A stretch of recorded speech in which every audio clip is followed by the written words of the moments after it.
to the audio show. So what's that saying from the ladies? Why can't the woman just have it all? No, you need to focus.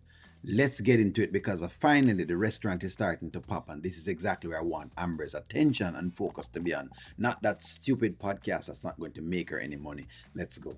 This is where her attention needs to be for the last time. That podcasting that y'all are flaunting about and what needs to happen on the podcast and the podcast needs to come out.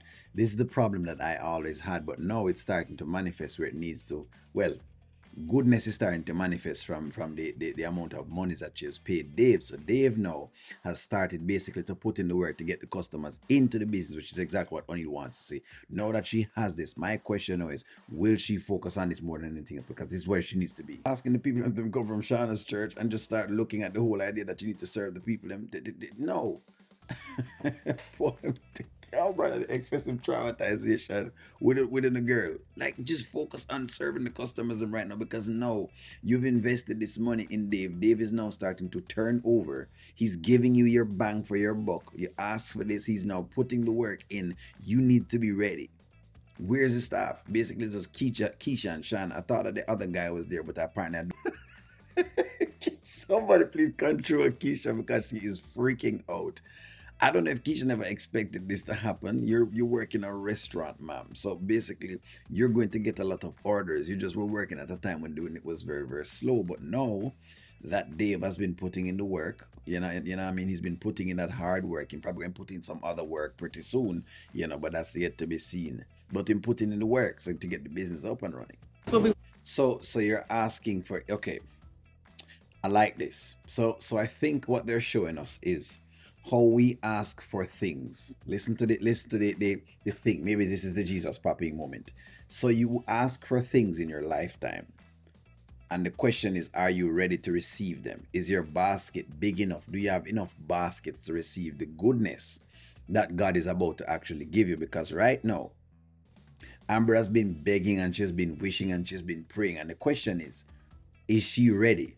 That's why the Noah and the Ark story is so lovely because Noah built this huge ark, right? People laugh and, but he knew what he was building because he realized that whatever was to come, I'm going to need this ark. That's the sentiment of the story, of the story itself.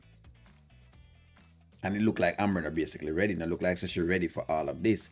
Instead, she's been focusing her time on a little podcast. I hope this is her time to say, you know what? It's time for the podcast to go and let me focus on this actual business because that I want her to do. And don't come give me nothing else. That's what, yeah, you should have been to that. What mean you tell she need to hire somebody. Now you are the man at the owner of the place and you say you want ownership. You can't complain. No, I mean you've been complaining about Shana from when? Oh, you're complaining with Shana now. That doesn't make sense. Okay. I love this. It seems like Dave has been paying off, which is great. I see a couple things, right? Number one, like as I said before, I see where Amber now has a reason to get rid of that podcast because Lord knows me not like the podcast. Anyways, I think it's a waste of her time and it's time for her to move in a different direction. That's one. So I see where she needs to move herself off of that, which I think that she needs to do. That's one. The next thing I'm seeing is that I'm looking at it feels like Anthony has an opportunity to redeem himself. Listen to me again. It feels like Anthony has an opportunity to redeem himself. The question is, can Anthony come in at this time while the kitchen is extremely busy and do whatever he needs to do? Will he be willing to assist and help Amber to try to help her, just like what she's doing right here, so in the kitchen itself, and help her trying to get the business done and running the business? If he can do that, I think he'll take Amber back to the first time they both met, which was exactly what made them fall in love in the first place. The whole axiom of business, doing business together. If he can do that, if him can't that, if him can't get into this, he's in trouble. If he cannot get into the middle of this, he's in trouble. I would have jumped in and start to assist as best as I possibly can. That's what Anthony needs to do right now. But hey, congratulations on the restaurant. I'm glad that, Dave is putting in the work and that, things are happening. Please. Podcast, time for us to leave the podcast. Give me a take. Time for us to leave the podcast. Do you see Anthony coming in, jumping in and helping? Give me a take. I'm going to talk to you soon.